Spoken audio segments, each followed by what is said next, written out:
Go. Okay, go. So I'll let.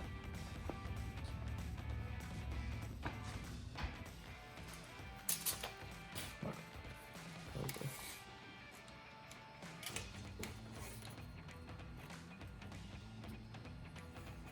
Now we've got. Yeah, that's angled. Oh. Doesn't really matter. It's Okay, close.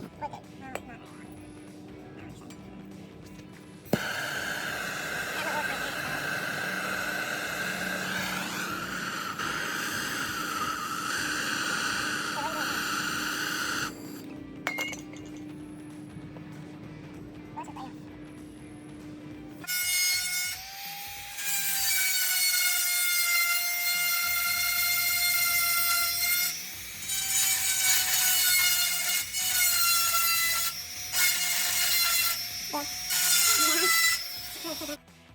We're using these 2 straws to guide the arrows down its path. I'm gonna attach them with duct tape.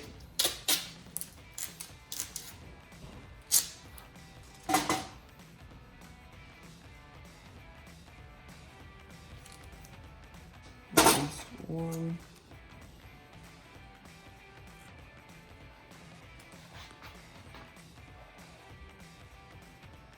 Alright, so I'm going to be trying to sharpen our projectile here into a bit more of a skewer.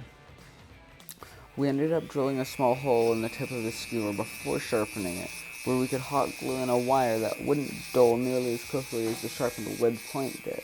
We also sharpened the tip of the wire just a little bit, not enough to be dangerous, but enough that it would stick into the cardboard more easily.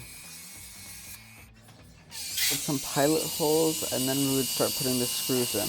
I would do this possibly before putting in the straws because otherwise they might be squished. In our case, we just placed it so that the straws would fit into the grooves and not get crushed. This table did make it a little more difficult, but it was still doable. It's also for the car to sit in. We made a little indentation for anything we want the arrow to pick up to sit in, as well as making sure the arrow won't hit the edge.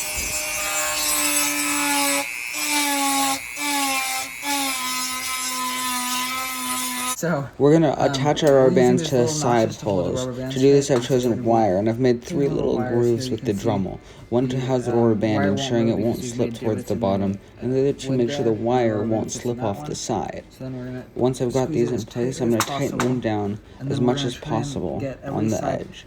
Alright, so we're using this as the firing mechanism, so it'll slide up and down on this using the rubber bands. And so what I'm doing for it is I'm going to have 2 holes, one on either side. You can see I've already done one, but we're going to make another one. And then I'm going to roll this piece up so it's kind of like this.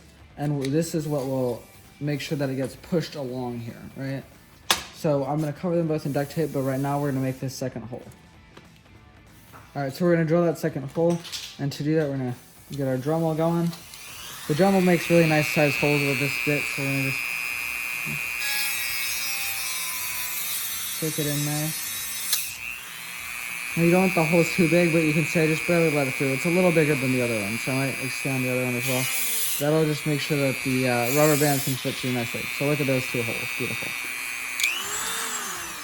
Alright, next thing we're going to do is we're going to cover it in duct tape. Now the reason I made these holes first is so I know where they are. It doesn't really matter, you could do it after, that might be a little easier. But we made them before so we don't have to worry about that.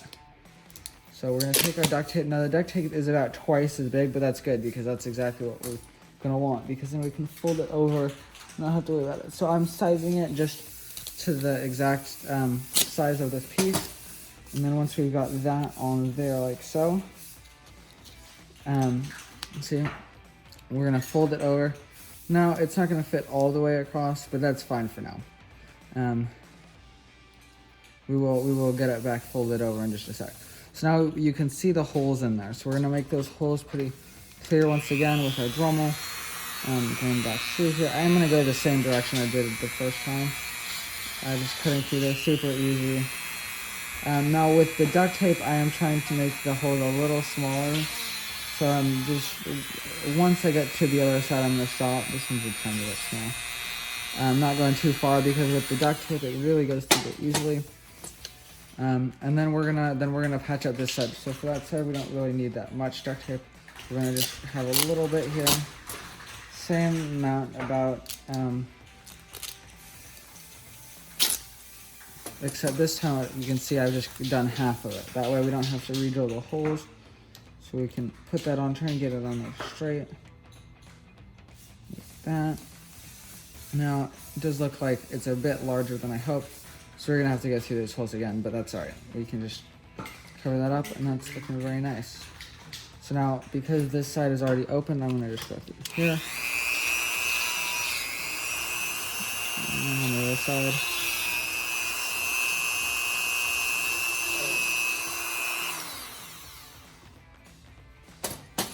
And just like that, we got that. Now we're gonna move on to making this other bit, which we'll do. Alright, so now I've made a little W here. You can see it gets smaller, so it's a nice little shape there. And we're gonna cover that with duct tape. Now I've got this remaining bit. I'm gonna just use this to hold it down because it'll be more easy to cover over if something goes wrong. Right, so I'm gonna try and hold it down. I don't want it too tight because tightness isn't gonna matter so much. So I've got it now. That you can see I've wrapped it up. That's gonna give us a nice flat face. I'm gonna cover that with duct tape in a minute. But I'm gonna go for another piece here. Doesn't need to be too big again. Just trying to cover it. Nothing needs to be too much. Like that. And look at that. Perfect amount. So, and there we go. Flatten the back. We'll cut the back off in a second as well. We don't need that. Alright, so now I have to make the flat face of it, and so for that I'm going to use just a little piece that's going to go right flat over the front, and it'll curve around both sides. Now it is a little indented, which is what I'm hoping for, so that should make sure that it's not going to slip on either side.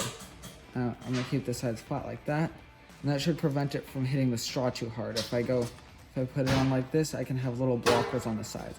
So now we're going to do exactly what we just did again, so that this side there's no dip there.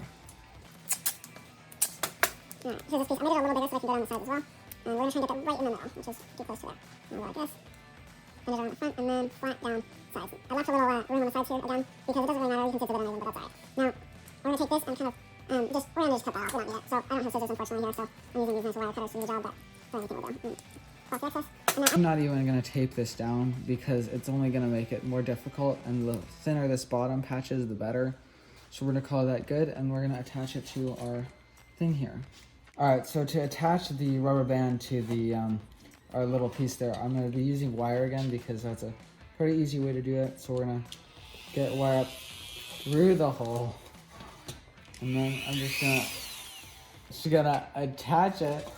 Here, with this first one, it doesn't need to be super good. I'm going to actually do it on top rather than on the bottom because that'll help push it down even more.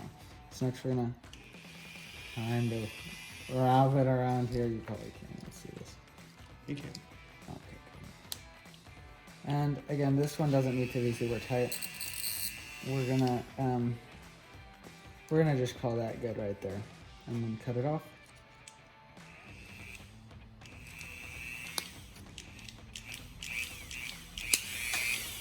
Holy cow. Alright, that's good, and then we'll do the other side. So that kind of pulls it like that. And then here's another wire for the other side. Through there. Onto this rubber band. And then I'll wrap it on.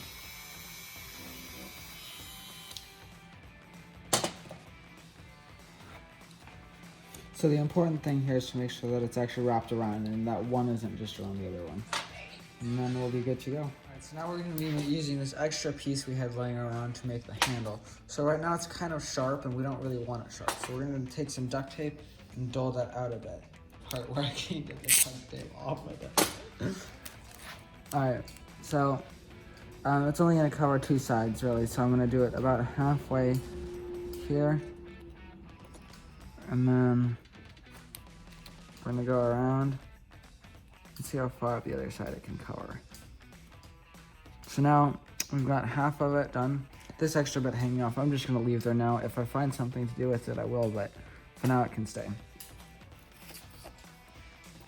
Alright, now we're going to make a similarly sized piece that can go on the other side.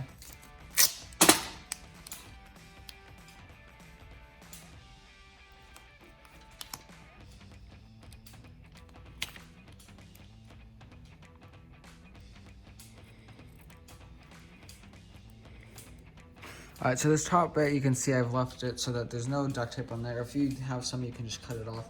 But for now, it's fairly open. The bottom side, you can kind of do whatever you want with. We are going to need to drill an area through here to make a little gap for our pull cord to shoot it. So I guess for now, I'm just going to close this off by going like this. Not the prettiest, but you can see it's flat, so I can cut that off pretty easily here.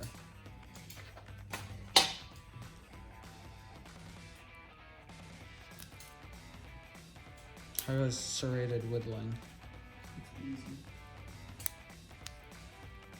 Really? I don't see what It would leave grooves in what you're whittling. So if you actually needed something to look nice, it would do. But we don't, so I guess that's fine. Alright, look at that, covered up nicely. I've got these little edges, I don't really care about those. I'll cut them off at the end, but for now, alright? These are gonna make it so that we can have cotton balls on the front.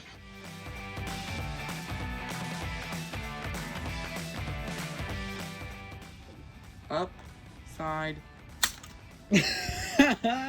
Bye, go.